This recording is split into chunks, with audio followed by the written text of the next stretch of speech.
Well, hello everybody. We want to welcome you back to another episode of Surviving and Thriving in a Pandemic. Today we have a special topic, and guess what? We are on location today at Emory Decatur. Here in Emory Decatur, right now we're in the colorectal department, and I'm going to introduce you to our guest. But did you know, I think all of us were kind of shocked when we heard about the passing of Chadwick Boseman. His passing from colorectal cancer at the young age of 43 years old. It is serious, it's common, but we don't talk about it. So today we have a doctor with us today who's going to talk to us about colorectal health, all things colorectal health. Dr. Raul Meyer specializes in medical and surgical treatments of conditions that affect the lower digestive tract. So today I want to welcome you, Dr. Myers, for being on our show today, Surviving and Thriving. Thank you for welcoming us to your practice today. Thank you very much for having me over. I really appreciate it. Thank you. Thank you. So as I was introducing and saying, Chadwick Boseman, when we heard of that, we were just so shocked. It's shocking to hear of somebody so young passing of colorectal cancer. That was a real blow to a lot of people's kind of outlook on life in general, because he was so vibrant and quite good at what he did, and he was a spectacular movie personality. I think a lot of the young people kind of identified themselves as being that generation, including my own son, who brought it up to my attention. Mm-hmm. So I think it's a good example where we can try to make a difference, and the way to accomplish that is colonoscopy screening for colorectal cancer. Okay. And that's my message basically. Mm.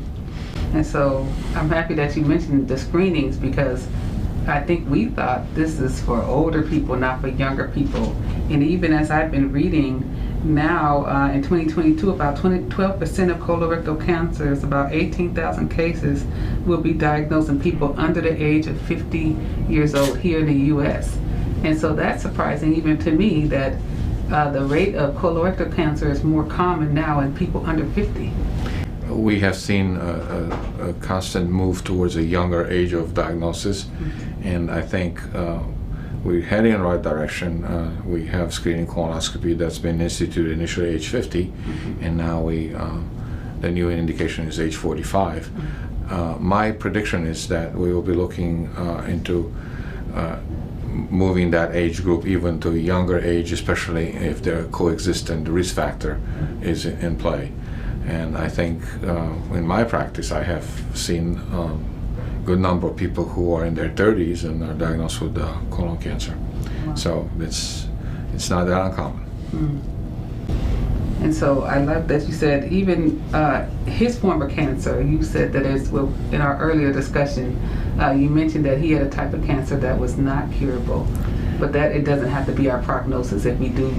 Well, that's timing is everything. So in other words, if the tumor is diagnosed at a very early stage, or even better, the precursor to the tumor, which are the colon polyps, that's what we're after, are diagnosed early, then we prevent colon cancer from developing. I think in his case, he probably had a very aggressive tumor from the get-go. He had what's called stage 4 colon cancer, which means the tumor is metastasized to other organs in the body, and there's usually no cure for that. Okay. And so you mentioned the polyps, and I know that you mentioned colonoscopies. Can you talk to us about what a colonoscopy is? Colonoscopy is the examination using a flexible endoscope of the large intestine of the colon. The terms are interchangeable. Colon and large intestine is really the same thing. And the way colon cancer starts is a little abnormal growth, what we call the polyp, which is not cancer, but it's a precursor to the cancer. If we do the colonoscopy early enough, we can remove the polyps and then prevent colon cancer from ever developing. So that's the strategy. Okay.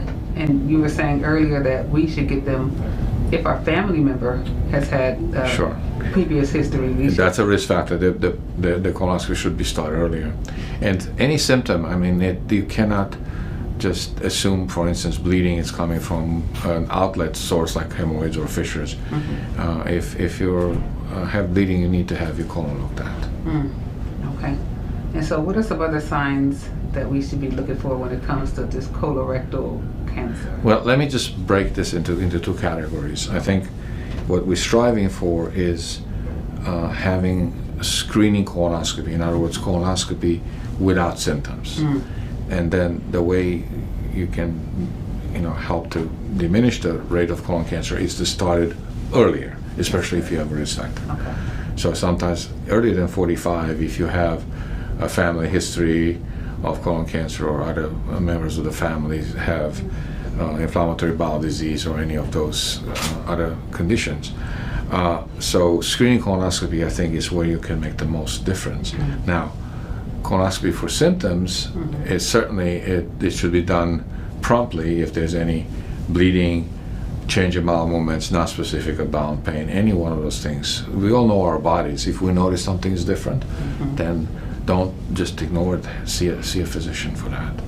I love it. So we should all have a baseline colonoscopy is what I'm hearing. Correct. We all Correct. should have one. Doesn't matter. Yeah, absolutely. It's easy enough to do. Yes. Just like even if women have breast exams, that's the baseline. We need to do the same thing I'm hearing. It's absolutely the same. Yes. Absolutely. Okay. Okay. So that makes sense. So let me ask you. You also talk about you have a list of items or conditions that you treat. So hemorrhoids, you mentioned that earlier. Let's talk about them. We have them, folks. We know people who've had them. I want to talk about those. How do we get hemorrhoids? How do we get rid of them? I think the most important change that we can have is dietary changes with increasing the fiber intake and increasing the fluid intake. And if you have hemorrhoids, it doesn't automatically need a surgical procedure. Medical interventions can really take care of most patient symptoms and less invasive procedures as well. But I think we need to concentrate on our dietary habits. And that's probably very important. And so even with our dietary habits, sometimes we can use enemas, we can use laxatives. When is too much?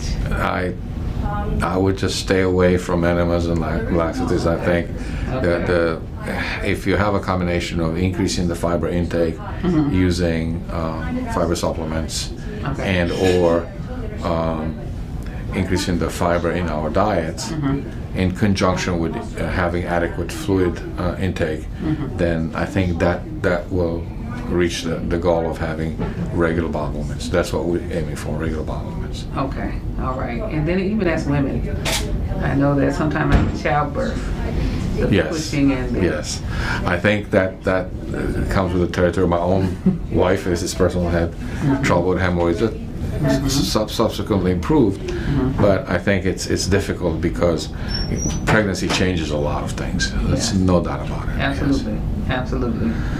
And so I'm even thinking about, when we talk about hemorrhoids, we always link it into constipation. I think that there's a relationship there. So I think having normal bowel movements is probably what prevents most people from developing symptomatic hemorrhoids. Okay, okay. And so if we do, when do we need to come see a doctor when it comes to constipation? When do I need to come and see the doctor? I think it's a question of basically, is it really just a benign situation, or is it more than that? If someone has a change in bowel movements, it could be related on some occasions to malignancy. So it could be, and we would need to come and see you. Right. If your body's telling you something, have the symptoms checked. Absolutely. Okay. And so two conditions that I always hear about, especially in our African American community, is Crohn's disease and diverticulitis. Could you speak to those a little bit? Absolutely. Let's start with diverticulitis, which is probably a little simpler. I think that's also due to inadequate fiber intake. So that's what leads to diverticular disease. And in this pandemic age, we've seen a lot of patients that had symptoms of diverticulitis, which were initially minor and became more serious with time. But because of the COVID pandemic, a lot of patients were afraid to come to the hospital, be evaluated. And what we have now is a lot of very complicated cases of diverticulitis, and I think that's been a big change. As well as in the same category, patients with advanced malignancies, because patients did not seek medical attention. So we're starting to see an increase in the detection rate. Crohn's disease is something that's it's a chronic condition, and it's a multidisciplinary type approach to treating Crohn's. We need to have gastroenterologists and surgeons involved in the treatment, and unfortunately it's a lifelong problem, and I think it's important to start the treatment early and try to, because it affects a lot of young people. And I think nutrition or inadequate nutrition is not uncommon, especially in patients with small bowel Crohn's disease, and seeking proper medical attention is very, very important. So I hear you guys, you're hearing it right now. I know that some of us have been afraid to go to the doctor, but please go and get your checkups. And if you feel something, please go see your physician, because we don't want it to get advanced. We have great doctors here who can help prevent and possibly even restore your health. So we're thankful for that. So we've talked about some of these areas that are really conditions that are there now, but what can we do to prevent some of these? So let's talk about colorectal health. Let's end on a positive note about the colorectal health. Okay. So I think it's a multiple prong approach. Number one is, again, trying to have a diet that's appropriate with high fiber, less carbohydrate, less animal fat. So that's, unfortunately, it's an education thing starting from the family. Yes. And fast food is out there, and it's very tempting and very, very much available. The American diet, right? It's not a healthy diet. Yeah. And so dietary adjustments are very, very important. And the second thing is again, I'm repeating myself, any changes in your body and your symptoms, I wouldn't just, put it off. Have someone look at what's causing something to be different. So there's a very sarcastic joke that I'm going to have to say, and the question is, what's the most dangerous sentence in the English language? And that is, it will go away. My goodness. So don't just assume it's something passing that's going to be all. Don't ignore the symptoms, basically. Don't ignore the symptoms, you guys. You heard it today. Don't ignore the symptoms, whatever they are. Go see your doctor. Go see your doctor. And we're here in Decatur. I've personally been in this area for 25 years, and we love to make a difference in people's lives. Absolutely. I thank you. This has been so good. We needed to hear this. Anything else you want to share with the audience as it relates to colorectal health, and anything you want to share with us? I think we have seen an improvement actually in our screening rates as far as screening colonoscopies, and we have been seeing earlier tumors that we detect. So I think the trend is there. It's just my feeling is we can do better. Okay. Well, you heard it here. Dr. Myers is asking us to come in and get our checkups. If you feel it, guess what? It's not going to probably go away. Don't wait until it gets worse. Come check in with your doctor. We want to make sure that your health is good and that you're doing well in your lower digestive area. We thank you for the time to come out here in your busy schedule to talk to us about just some of our areas. Thank you very much for having me talk to you today. I appreciate it. Thank you so much. Dr. Myers. We're here at Emory Decatur, and guess what, you guys? We want you to share this. Make sure you share with everybody, and we will see you again on Surviving and Thriving in a Pandemic. Have a great week. Our practice is Emory Decatur Colorectal Surgery, so that's how you can find us.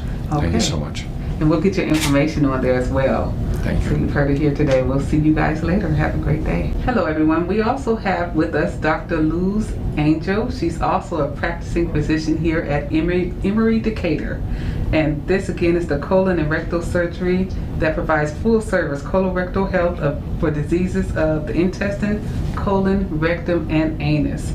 You guys, we have already been talking about colorectal health. We talked a little bit about constipation, but I wanted to bring you in and thank you again, Dr. Lukes, for being here today to give us a moment, just to give us some perspective as women when it comes to colorectal health. And so we were just talking a minute ago, but we want to make sure that we talk about this on camera. One thing that I'm thinking about is constipation when it comes to women and even hemorrhoids. I remember being pregnant, and it was a whole introduction to my lower part of my body, my lower intestines. So hemorrhoids and constipation, can you just share a little bit about that and what happens during that process and what do we need to do? Sure, thank you for having me. It's my pleasure. Constipation and hemorrhoids are a very common issue in everybody, especially women. We don't drink enough water, maybe we don't exercise as much as we could, and maybe we don't eat enough fiber in our diet, enough fruits and vegetables. And during pregnancy, the hormonal changes, the prenatal vitamins predispose to constipation. When I evaluate a patient with constipation, I first go over their diet. What is their water intake? How much fiber do they take? How much exercise do they perform? I go over first optimizing their nutrition. And then sometimes, they have to take laxatives to help them go, and that's okay. Certainly, in an older person, I want to make sure, especially if they're 45 or greater, that they don't have an anatomical obstruction. I ask them if they ever had a screening colonoscopy. With respect to hemorrhoids, the conversation is a little bit similar. First, go over their diet. Do they eat enough fiber? And what are their bathroom habits? A lot of people like to, spend a lot of time in the bathroom, especially now with their electronics. They read a lot in their bathroom. Going over healthy bowel habits, not spending a long time on the toilet straining. Ideally, you want big, bulky bowel movements, okay, like bananas. Okay. So again, optimizing fiber in the diet, drinking a lot of water. So what I heard, two things: keep the phone out the bathroom. Definitely. Keep the phone out the bathroom, you all. And we should have a nice banana-shaped bowel movement, big bulky bowel movements. Right. Fiber and water, they work together. And water. And so I talked to Dr. Myers earlier about the American diet, and sadly we also succumb to that. And so when you say fiber, you said fruits and vegetables. How much approximately should we be looking at? What should we be doing? Maybe between 35 and 40 grams of fiber a day. Okay. And drinking, 8 to 10 glasses of water a day. And exercise. And exercise to keep moving. Okay. Mm-hmm. And I like that you mentioned over the progression of a woman's life, because of course childbearing age is one thing with our lower digestive tract, and then when we get older it becomes another thing. So I'm even thinking about like when we have those prolapse that you all treat here for conditions. Could you talk about that? Sure. Usually I see it in older women, nulliparous women that haven't had many vaginal deliveries. Mm-hmm. It's a very distressing condition, very uncomfortable, and the only way to repair it is surgically. Mm-hmm. There are numerous surgical approaches, abdominal approaches that you could do from the bottom, and the surgical approach is really tailored to the individual patient based on their age and their medical condition. The surgical repairs, I think are pretty successful. Mm-hmm. Okay. So let me ask you, I asked Dr. Myers earlier, but I know that women tend to sometimes weaken take a lot of teas. So I don't know if you've heard of Smooth Move and all these diet teas that are out right now. Is that something we should be doing? Or should we? I don't recommend the laxative teas. A lot of them contain Senecot, and that could have side effects on the colon innervation. It makes them dependent upon that tea. So if the patient doesn't respond to the high fiber diet, they've tried the Metamucils, the Benefibers, and they still have difficulty going to the bathroom, then I would recommend an over-the-counter laxative like Miralax, for example. The Senecot teas, laxative teas, the patient becomes dependent upon them, and it does cause nerve damage to the colon. That's good to know. I don't think we even realize that our body can become dependent upon that. So What are some other areas when it comes to women and colorectal health? I just wanted to get a few pointers from you. Sure. The other common condition that is prevalent in women is obstructive defecation, difficulty getting the stool out of the rectum. They have dysfunction of the pelvic floor muscles. Yes. They don't have enough oomph, to get the stool out. Or they have fecal incontinence. They have weak sphincter muscles from vaginal deliveries. That's probably the number one cause. Yes. Or sometimes from overzealous anal surgery, fistulotomies, hemorrhoidectomies. Okay. And you did mention the pelvic floor. Are there exercises we can do for that? Sure, there are physical therapists that have expertise in pelvic floor. Okay. They perform biofeedback and special exercises to try to strengthen the pelvic floor muscles. Okay. Well, Dr. Luz, I sure appreciate you taking time out of your busy schedule to talk to us for a moment about colorectal health when it comes to women. So we thank you again here from Emory Decatur. We thank you again for taking the time out to speak with us. Thank you very much for having me. I appreciate it. Thank you very much. All right. Thank you. Thank you.